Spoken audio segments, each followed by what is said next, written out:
Named by hungry Army scouts who feasted on salt bacon after surviving an Indian skirmish, Salbelly Canyon is located in the Pine Ridge country and counted among Nebraska's great natural wonders.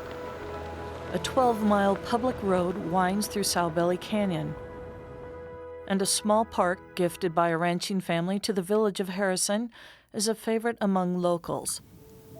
As scenic as it is, the canyon has suffered a number of natural disasters. A raging wildfire in 2006 burned down most of the pine trees that populated the hills. There was another fire in the area in 2012, and more recently, a devastating flood. There was a flood in the spring of 2015. This area received roughly their annual amount of precipitation within a handful of hours. It seemed like a hurricane. The wind blew hard and it just came down in buckets. It was torrential. I'm not giving you any more. No. Chris Voller and her husband Jim own Salbelly Ranch, which sits in the heart of the canyon. Their son-in-law was home the night of the flood. The water, he said, sounded like a freight train. Something so loud, he said you just couldn't imagine how loud it was, and he couldn't see. It's dark. He said he decided if the water came up to this house, he was going to go up to the top house, but it didn't get in this house. We were lucky it didn't come across the road into this place. It went down the road. Everything here, you see the canyons all around us, so when 12 inches comes in a handful of hours, it all comes down to the stream almost immediately. And then that was on top of all the timber that had fallen from prior wildfires. That came down along with it, and that's what ended up creating most of the damage in the area.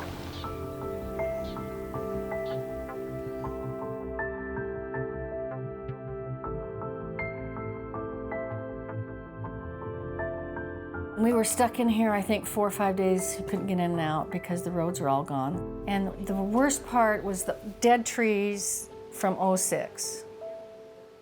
They all washed down. They just all came down in big piles. The creek had changed. It blocked the whole creek and it was coming down towards us.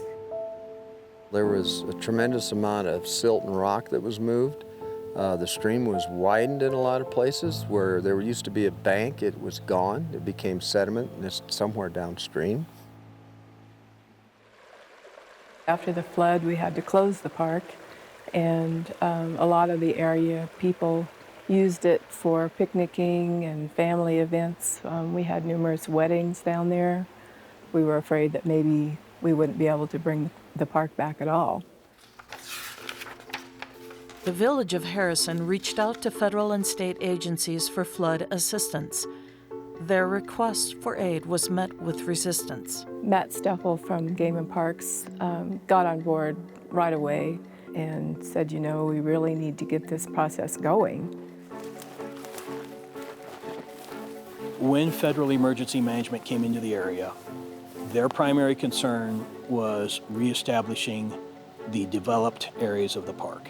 I pointed out, as far as developed areas, the very unique public fishery that we have here with a very small number of miles of this type of fishery in the entire state. And we're looking at a very large stretch of some of the highest quality stuff right here. When it comes to publicly accessible cold water trout streams in Nebraska, there's less than a dozen miles of it. Salbelly Creek is among the best in the state, and it runs through Coffey Park. It's really an outstanding area. It's a cold water A stream, which is our highest quality cold water stream in Nebraska. Very, very limited. And so when we have a chance to work in those and make sure they're protected, we're going to do what we can to do that.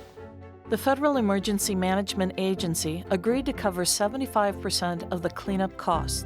The rest of the funding came from the Nebraska Emergency Management, the Village of Harrison, and the Game and Parks Commission. As far as the village is concerned, there's just no way that we could afford that.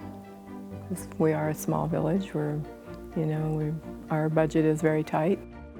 In November of last year, large equipment was brought in to remove debris from Coffey Park. But the stream bed will require additional permits from the Army Corps of Engineers. We got to get a Corps permit before we can get in the water. So Yeah, we'll be working in the water and moving the stream in some places, mainly narrowing it in some places. There's wide riffles that were created after the flood because of the rock and sediment that just came when the water fell so fast that it's widened and it's heating up the stream, and there's no way fish could live there. This high bank needs to be repaired. You know, when you have a big flood, it comes down and it takes a hard turn to the left right here, so we had a big eddy pool, so it deposited a tremendous amount of silt. It'll heal, and streams heal themselves. They tend to, the natural meander, they'll tend to cut themselves back to the proper meander they should be and whatever, but it just takes a lot of flow and sometimes takes a lot of time. That's fine. For private landowners, like the Vollers, they received no federal or state assistance for flood cleanup. You're so frustrated, what can you do? And we just started in the yard. We fixed the garden.